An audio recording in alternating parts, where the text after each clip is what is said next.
ওই ছেলেকে পুরুষ বলে না।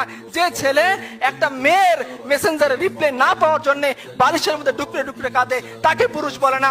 ওই ছেলেকে পুরুষ বলে না। যে ছেলে বিশেষ না হইলে পরে গলায় দড়ি দেওয়ার জন্য চিন্তা করে, ওই ছেলেকে পুরুষ বলে না।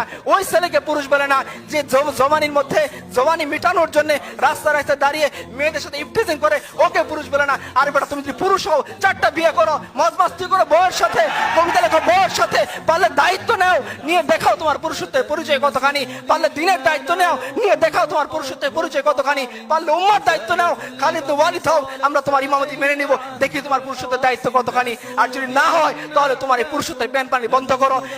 ইতিহাস তোমাকে মনে রাখবে না, ইতিহাস মনে রাখবে খালিদ বিন ওয়ালিদকে, ইতিহাস মনে রাখবে জাফর ইবনে আবু তালিবকে, ইতিহাস মনে রাখবে আবু বকর উমরকে, যে উমর পারস্যের সামনে দাঁড়িয়ে চোখে চোখ রেখে কথা বলেছিলেন।